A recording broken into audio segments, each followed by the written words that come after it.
la ley de Dios, llevando el mensaje de la palabra de Dios a todas las naciones desde Diuco y Barina, Carolina del Norte. Y el título de este mensaje es Jesús camina contigo. Jesús camina contigo.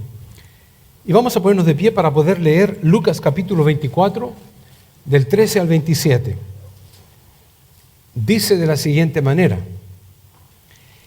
y he aquí, 2 de ellos iban el mismo día a una aldea llamada Emaús, que estaba a 60 estadios de Jerusalén. E iban hablando entre sí de todas aquellas cosas que habían acontecido. Sucedió que mientras hablaban y discutían entre sí, Jesús mismo se acercó y caminaba con ellos.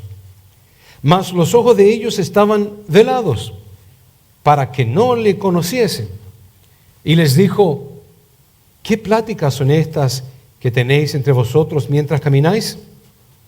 ¿Y por qué estáis tristes? Respondiendo uno de ellos, que se llamaba Cleofas, le dijo: ¿eres tú el único forastero en Jerusalén que no has sabido las cosas que en ella han acontecido en estos días? Entonces él les dijo: ¿qué cosas? Y ellos le dijeron: de Jesús Nazareno, que fue varón profeta, poderoso en obra y en palabra delante de Dios y de todo el pueblo, y cómo le entregaron los principales sacerdotes y nuestros gobernantes a sentencia de muerte y le crucificaron. Pero nosotros esperábamos que Él era el que había de redimir a Israel. Y ahora, además de todo esto, hoy es ya el 3er día que esto ha acontecido. Aunque también nos han asombrado unas mujeres de entre nosotros, las que antes del día fueron al sepulcro, y como no hallaron su cuerpo, vinieron diciendo que también habían visto visión de ángeles, quienes dijeron que Él vive. Y fueron algunos de nuestros al sepulcro, y hallaron así como las mujeres habían dicho, pero a Él no le vieron. Entonces Él les dijo: oh insensatos y tardos de corazón, para creer todo lo que los profetas han dicho. ¿No era necesario que el Cristo padeciera estas cosas y que entrara en su gloria? Y comenzando desde Moisés y siguiendo por todos los profetas, les declaraba en todas las Escrituras lo que de Él decían. Oremos. Padre mío, ante tu santa y divina presencia una vez más, para darte gracias por este mensaje que tú nos vas a entregar a cada uno de nosotros. Estamos prestos para escuchar tu voz, en el nombre de Cristo Jesús. Amén. Estamos hablando, hermanos, de lo que sucedió después que Cristo Jesús resucitó. Se levantó de aquel sepulcro, aquella piedra fue removida, Él caminó hacia afuera, se encontró con María y María lo iba a abrazar y Él le dijo: no me toques. Todavía no he ido a mi Padre. Hay algo bien interesante en eso, de que Él iba a ir a su Padre y luego iba a regresar para despedirse oficialmente de los discípulos, aparentemente. Mucho ocurrió entre el momento en que Cristo Jesús resucita y el momento en que Cristo Jesús tiene la ascensión al cielo. Pero lo que vamos a hablar hoy día es lo que sucedió inmediatamente después que Cristo Jesús resucitó. Cuando Pedro y Juan van corriendo al sepulcro, Juan, que era más joven, llega primero, se mete en la roca, pues era un hueco en esa roca, donde habían puesto el cuerpo de Jesús, y ve que no había nadie. Sale una vez más hacia afuera y le dice a Pedro, que recién venía llegando, de que el cuerpo de Cristo Jesús no estaba ahí. Pedro entra desesperadamente para ver qué es lo que había pasado y no encuentra a Jesús, sino solamente a los lienzos. Y estaba ahí sencillamente doblados, y Cristo Jesús por ningún lado había desaparecido. Ellos no sabían dónde había ido. Sin embargo, el pasaje que leemos nos une a este relato. Y Jesús iba rumbo a una ciudad que se llamaba Emaús. Interesantemente, en aquel mismo día de la resurrección, los discípulos, 2 de ellos, iban caminando a esa ciudad de Emaús. Eran un aproximado de 7 millas desde Jerusalén hasta la ciudad. Ellos podían haber conversado perfectamente bien, unas 2 horas y media, y si iban más lentos incluso, 3 horas. Tenían bastante tiempo para ir conversando. Pero lo que notamos en la Escritura no solamente es que iban conversando aquellos 2 individuos, discípulos de Jesús. No necesariamente sabemos que son apóstoles, pero eran 2 discípulos de Jesús. Había muchos de ellos, pero iban caminando rumbo a esa ciudad de Emaús. Pero no iban solamente caminando callados, iban conversando. Pero aparte de ir conversando, según lo que notamos en la historia que acabamos de leer, era que iban atemorizados. Iban atemorizados por lo que había ocurrido. Habían muerto, habían sacrificado a aquel personaje que había estado con ellos 3 años y algo, que había hecho múltiples de milagros, inmensos, inimaginables, como levantar a los muertos, resucitar a personas, darle vista a los ciegos, a personas que habían nacido sin ojos, que tenían la frente completamente hacia abajo, y que Él le había creado ojos para que pudiera ver. Aquellos que tenían lepra, que los tiraban afuera de la ciudad, y tenían que todos reunirse los leprosos y gritar las palabras: inmundo, inmundo, soy inmundo. Cristo los había sanado. Aquel personaje que llevaba a cabo al pie de la letra las profecías que se cumplían a través de su vida. La gente, la sociedad, los discípulos veían de que todo eso se llevaba a cabo, y de repente aquel poderoso individuo muere, y no muere de una muerte natural. Con razón, iban atemorizados porque andaban buscando a los discípulos también para matarlos, porque eran del grupo de aquel individuo que habían crucificado. Pues no solamente iban atemorizados, andaban confundidos. Incluso dice la Biblia que los discípulos estaban escondidos, se encerraron en un lugar para que nadie sepa dónde estaban, porque estaban confundidos, no sabían qué hacer, si salir ante el pueblo o si arrancar. Lo que había ocurrido era tan grande que jamás en la historia lo habían experimentado antes. Pero aparte de andar atemorizados y confundidos, algo más ocurría en sus emociones, y es que estaban totalmente desilusionados.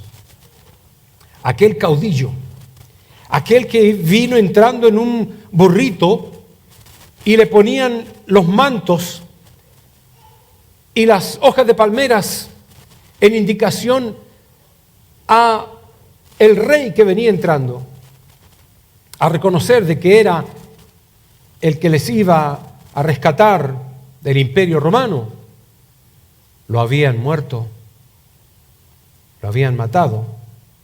Ellos iban caminando, hermanos, totalmente desmoralizados. No tenían ya qué pensar qué es lo que iban a hacer ahora. Incluso Pedro dijo: tráiganme las redes, voy a volver a mi trabajo normal, voy a volver a pescar. Hermanos, y mientras caminaban, iban hablando de lo que había ocurrido en Jerusalén. Pero mientras hablaban, este es el relato bíblico, mientras hablaban, alguien se les aparece junto a ellos Y este era Jesús, que se aparece a su lado. La palabra de Dios lo expone de la siguiente manera.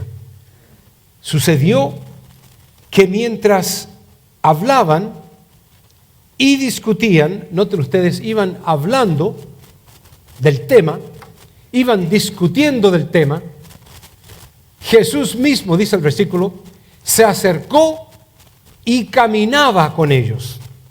Pero noten ustedes aquí algo bien interesante, porque la palabra caminaba es lo que se le llama un pretérito imperfecto, lo cual no se sabe, no está concretado. Hubiera dicho, y caminó con ellos.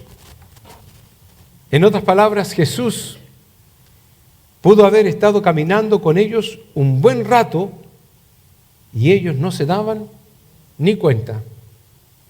¿Por qué lo puse ahí, hermanos? Porque me identifiqué. ¿Cuántas veces hemos escuchado aquel tema, poesía, que dice de que uno iba caminando por la arena y solamente veía un par de huellas y la persona se iba preguntando, ¿dónde está Jesús en este momento que estoy tan adolorido, tan quebrantado? Y me miraba y veía las huellas en la arena. Finalmente, cuando se da cuenta de que él no era el que iba caminando, sino que era Jesús. Y Jesús lo llevaba en brazos a él. En los momentos de prueba, de dificultad, más problemáticos, en que pensaba que no tenía solución o que no había respuesta, era Cristo Jesús que lo llevaba en sus brazos, porque él estaba muy herido como para caminar. Estos hombres iban caminando, Cristo Jesús iba con ellos y no se daban ni cuenta. Hablaban, discutían de lo que había ocurrido el viernes pasado. Ya era domingo y se habían cumplido los 3 días. ¿Cuántas veces Cristo Jesús había dicho, después de 3 días resucitaré? Al tercer día resucitaré. Lo repitió múltiples de veces. ¿Por qué? No lo entendieron. Me vuelvo a identificar. Cuando la palabra de Dios me dice que pasaré por las aguas, pero no me voy a ahogar. Voy a pasar por el fuego, pero ni siquiera voy a sentir el calor o la llama en mí. Son promesas que se corroboran en el versículo que dice que el Señor no miente, porque no es hombre para que mienta, ni hijo de hombre para que se arrepienta. Que las promesas de Dios son verdaderas, que Él nos ha amado desde antes de la fundación del mundo, y con amor eterno te he amado. Son promesas que no pueden revocarse. Y cuando no las entendemos, cuando nos afligimos en un vaso de agua, es que nos damos cuenta de que nos falta mucho para poder llegar a decir, soy un hombre de fe. Ellos iban discutiendo,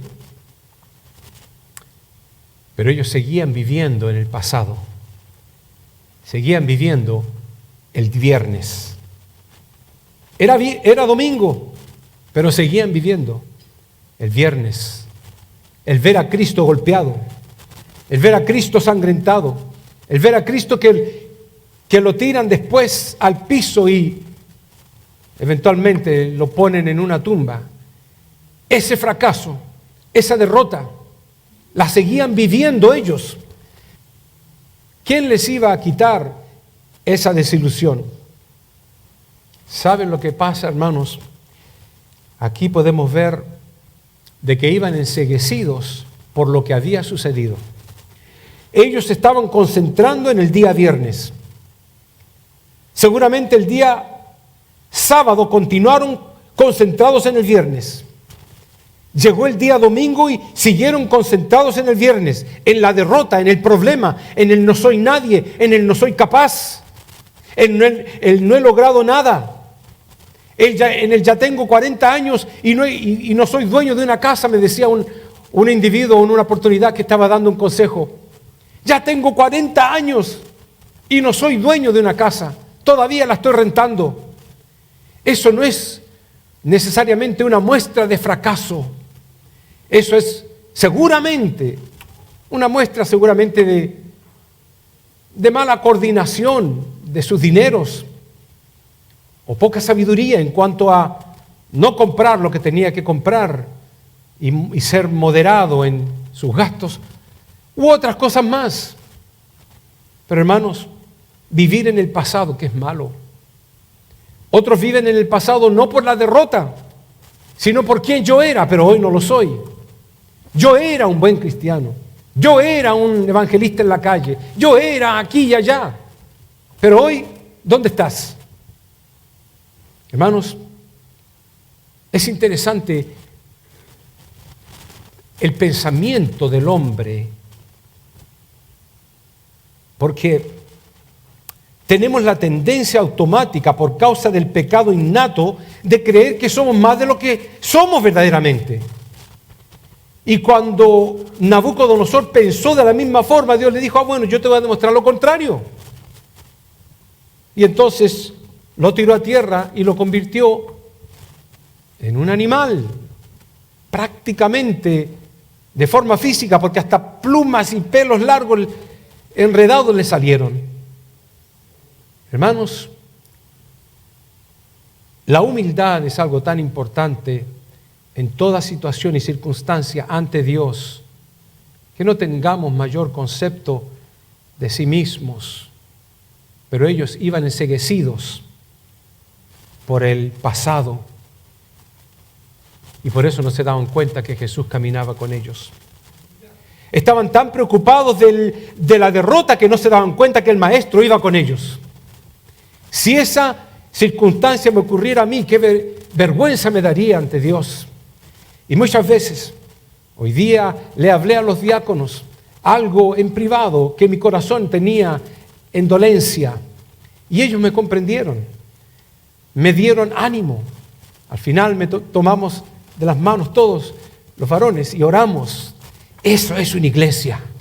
Ahí está el apoyo de cada hermano, de que lo débil no se salga del camino. Vamos a continuar. Hay almas que salvar. No me tengo que estar preocupando en el viernes ya pasó. Y si fui a algo antes, pues tengo que enderezar las rodillas paralizadas y continuar el camino con la meta que es Cristo Jesús. Interesantemente, Cristo le hizo la pregunta, ¿qué pláticas son estas que tenéis entre vosotros mientras camináis? Pero sabe, esa pregunta es retórica.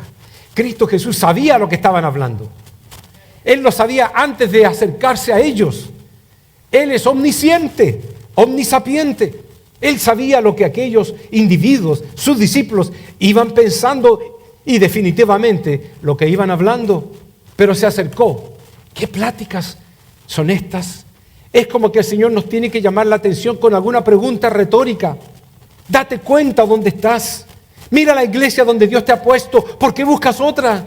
Mira el lugar donde estás. El Señor te ha bendecido con una casa, con un carro, con vestimenta, con comida en el refrigerador. ¿Por qué reclamas? Ese es el ser humano. Cristo Jesús les dice, ¿qué pláticas son estas que tenéis entre vosotros mientras camináis? Pero más que nada, ¿por qué estáis tristes?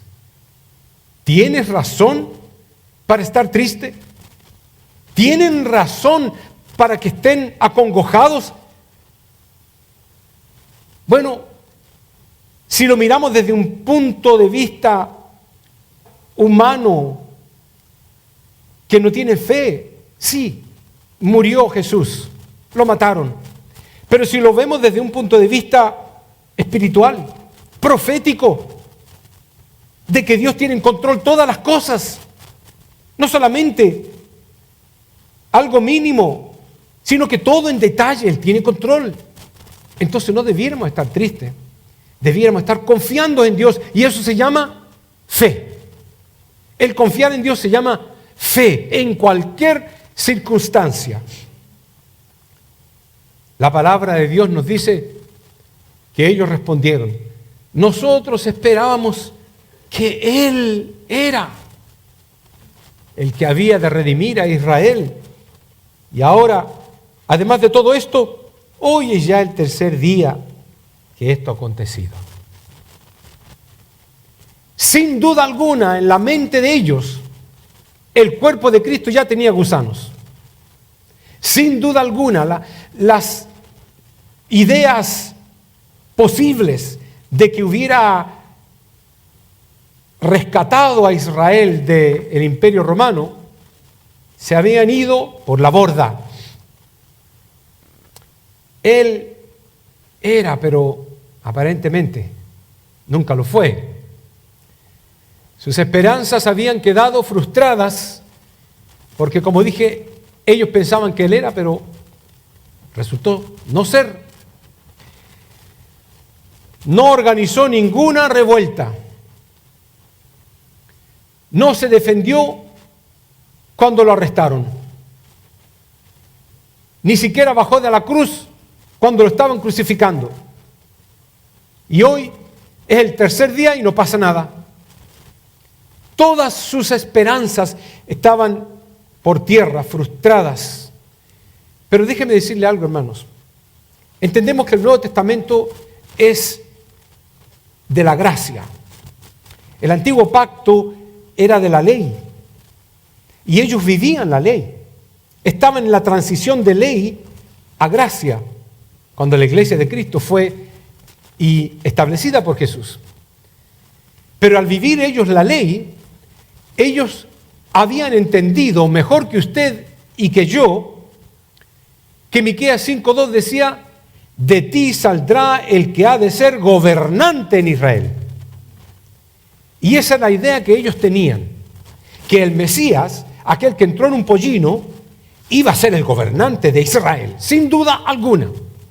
Que la profecía decía en Zacarías 9:9: tu rey viene a ti justo y victorioso. Estaban totalmente seguros de quién habían creído.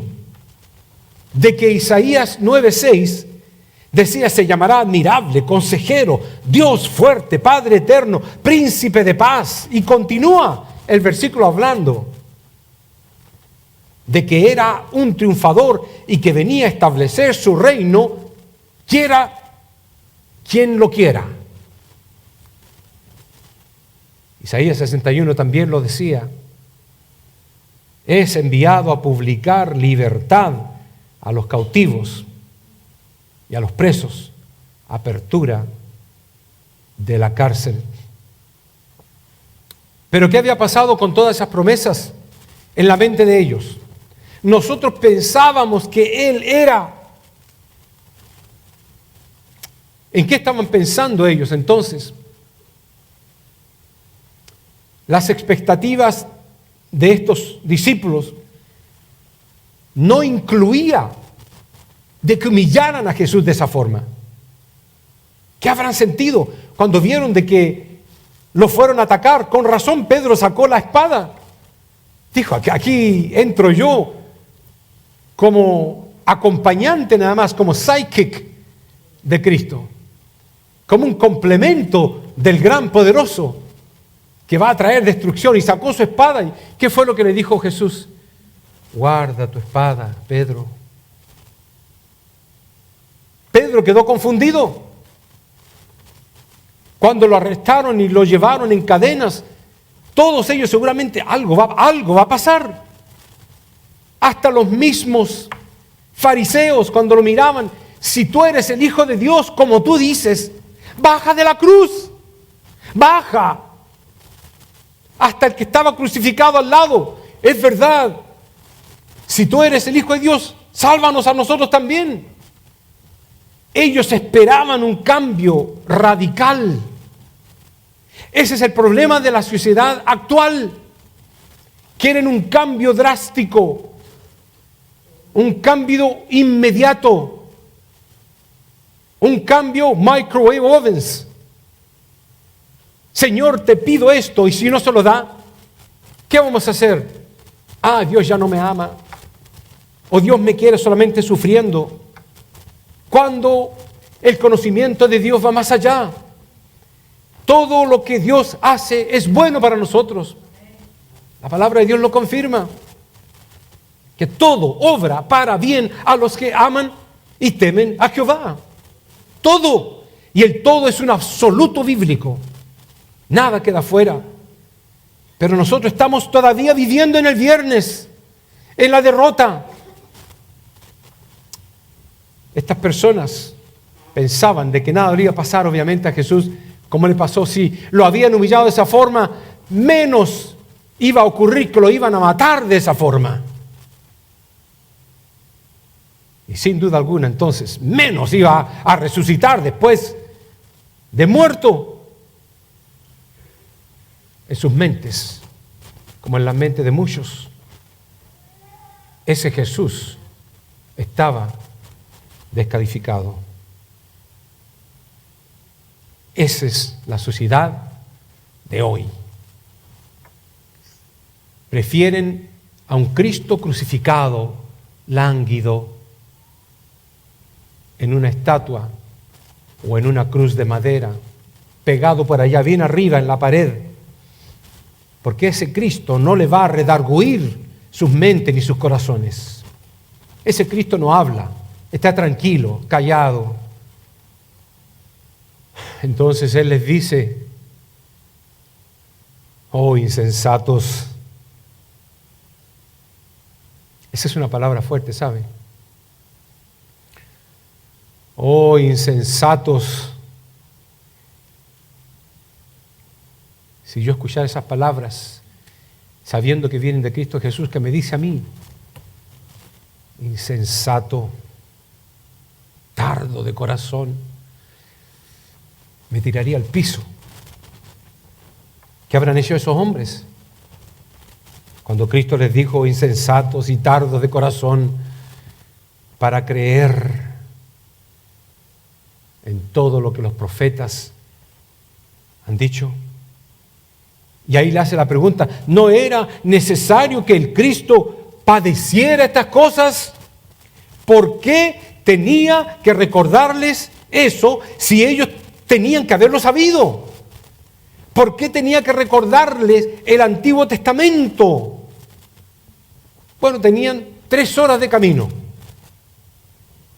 Y Cristo se preparó entonces a usarlas como enseñanza bíblica.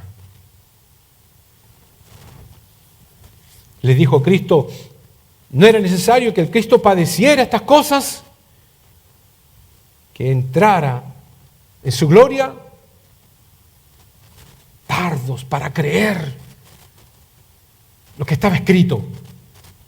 Y eso es lo interesante, porque Cristo no les dijo tardos e insensatos para entender. No les dijo insensatos ni tardos para comprender lo que está pasando. No les dijo tardos e insensatos para contar los 3 días porque sabían que ya era el 3er día. Les dijo tardos e insensatos para creer. Esto no era un asunto de intelecto. Podemos ser genios, matemáticos, científicos, conocedores de todo tipo de rubro. Esto no era problema de cuál era la calificación académica que ellos tenían.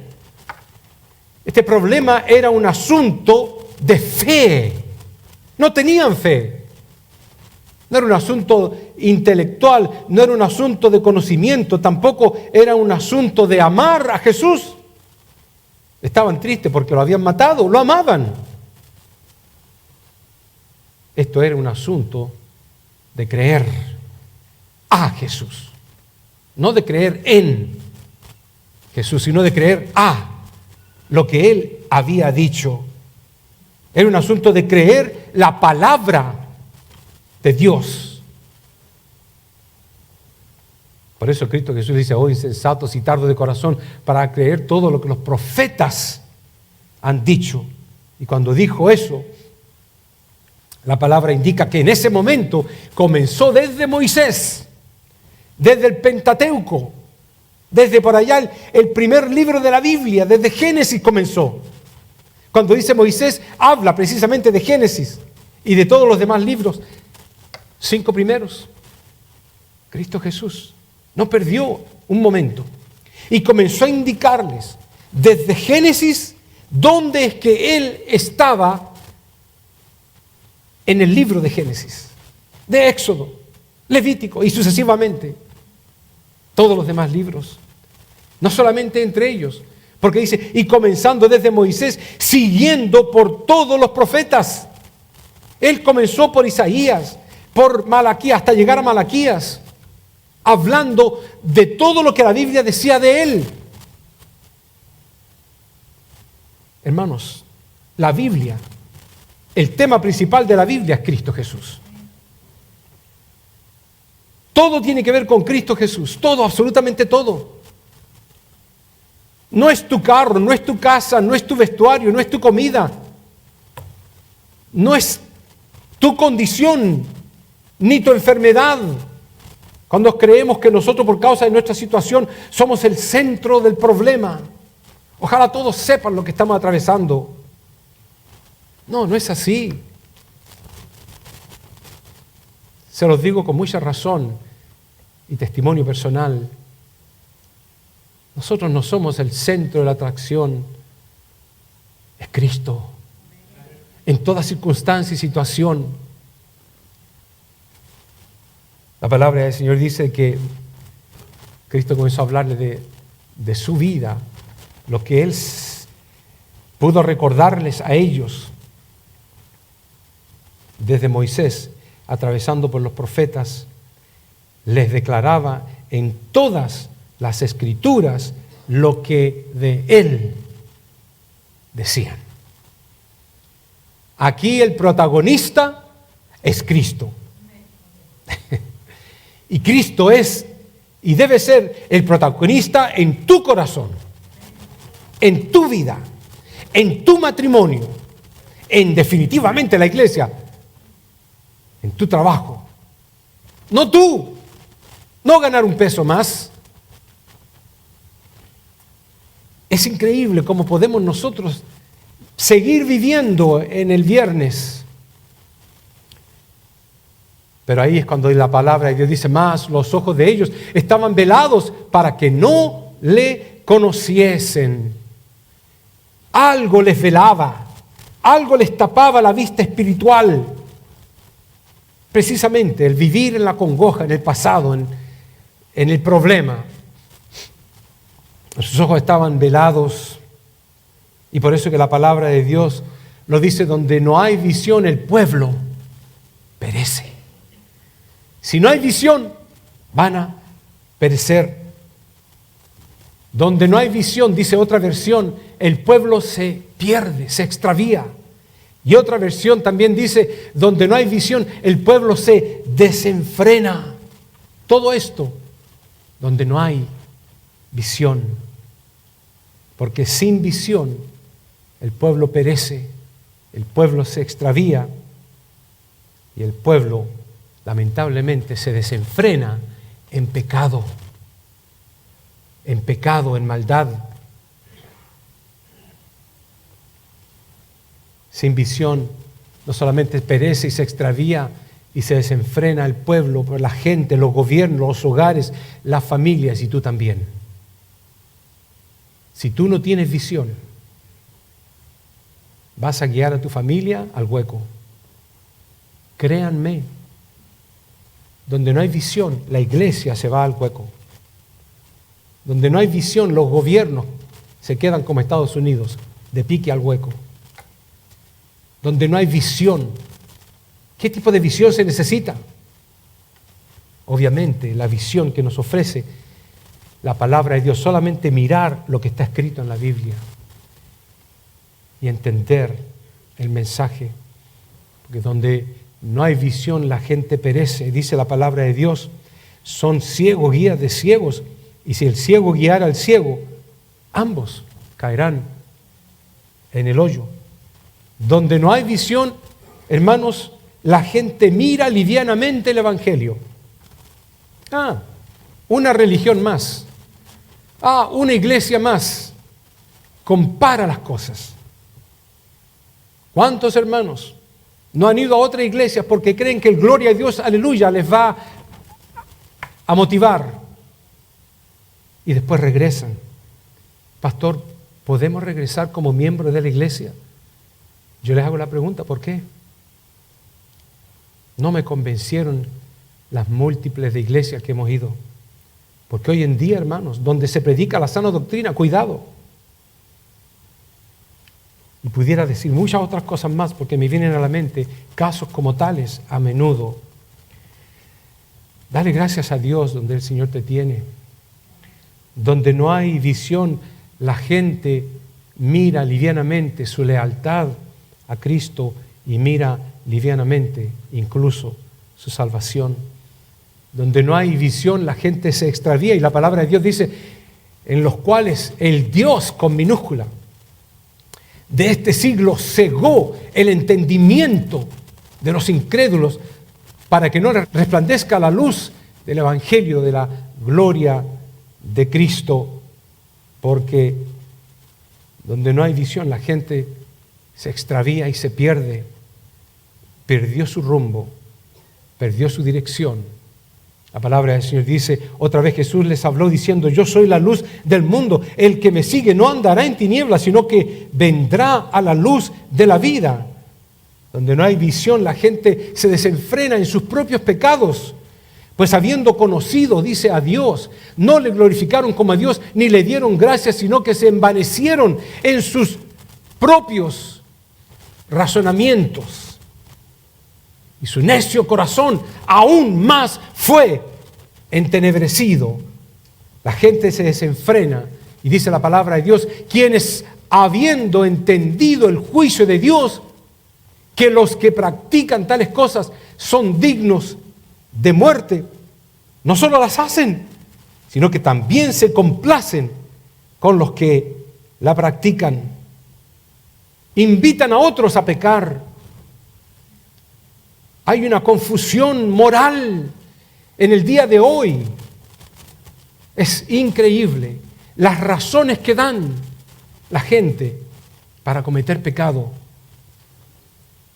porque ya se justifican a ellos mismos. Y esta es la condenación, que la luz vino al mundo y los hombres amaron más las tinieblas que la luz, porque sus obras eran malas. Por eso que, hermanos, nosotros como cristianos evangélicos no podemos tener una visión parcial, una visión miope, una visión a medias. Marcos 8:24 dice, él mirando dijo, veo los hombres a medias, los veo como árboles, pero los veo que andan. El cristiano, usted y yo, tenemos que tomar una decisión de no tener una visión parcial, que miro al mundo y miro a Cristo, que miro la iglesia y miro carnalidad. ¿Qué es una visión clara? Poner la mira en las cosas de Dios. Todo lo que pertenece a Dios. Si esto suena como de Dios, voy a ver qué es, me interesa. Si esto suena como del mundo, voy a dejarlo. ¿Qué es tener una visión clara? Es tener un rumbo de santidad.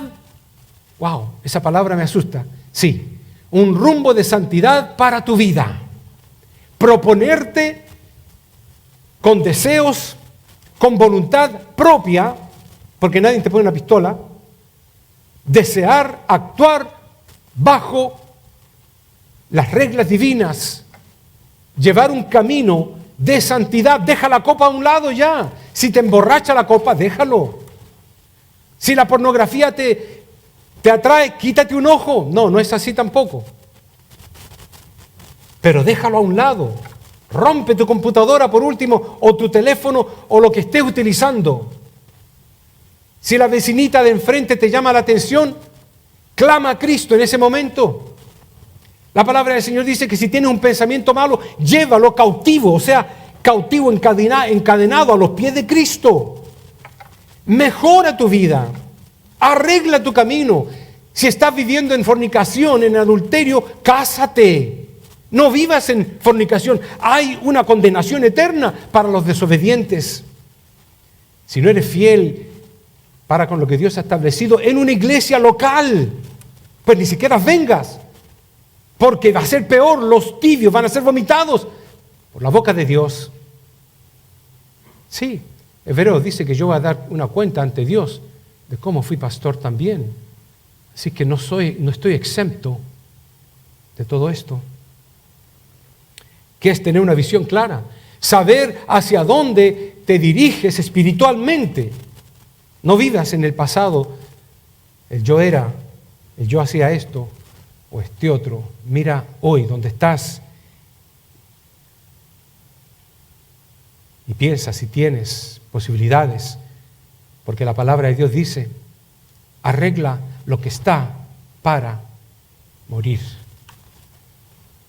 ¿Qué es tener una visión clara? Es saber cuál es el propósito de Dios para ti.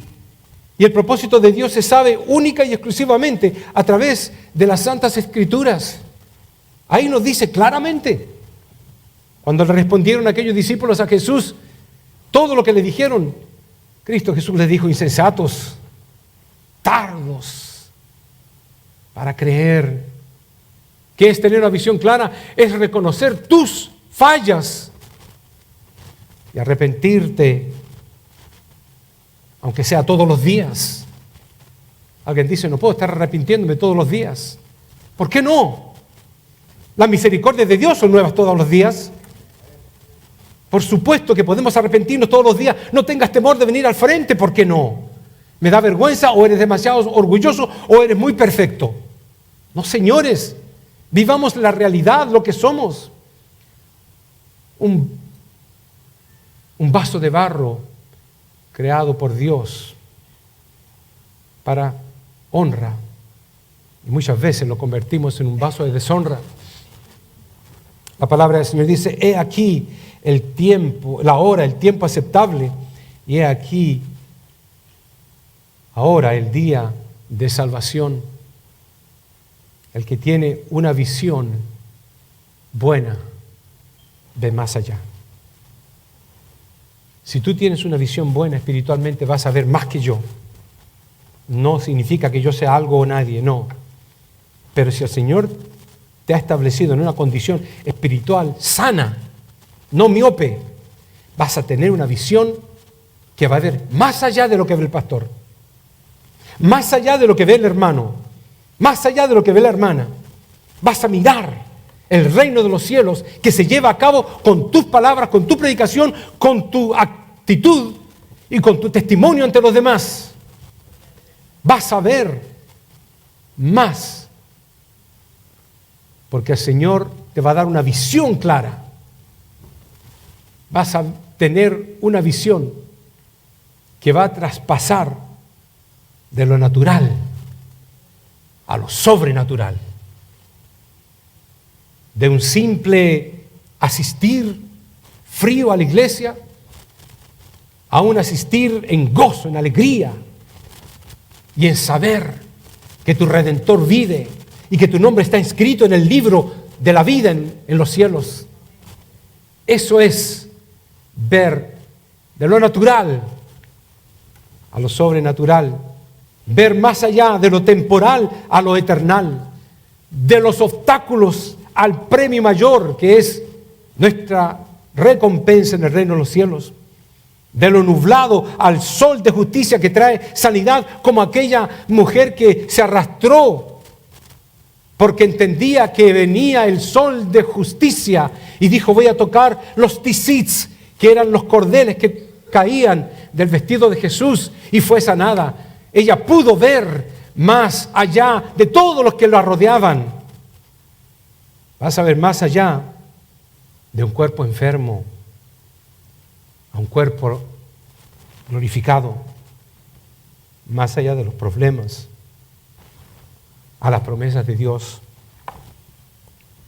La palabra del Señor dice poner la mira en las cosas de arriba. no es la de la tierra. Y si necesitamos ayuda de Dios, abre mis ojos, roguemos, y miraré las maravillas de tu ley. Pero Cristo Jesús nos da una recomendación y nos dice, por tanto, te aconsejo que unjas tus ojos con colirio para que veas. ¿Qué es lo que tengo que ver, Señor Jesús? ¿Qué es lo que tengo que ver? Que Jesús camina contigo. La ley de Dios, llevando el mensaje de la palabra de Dios a todas las naciones desde Tiuco y Varina, Carolina del Norte.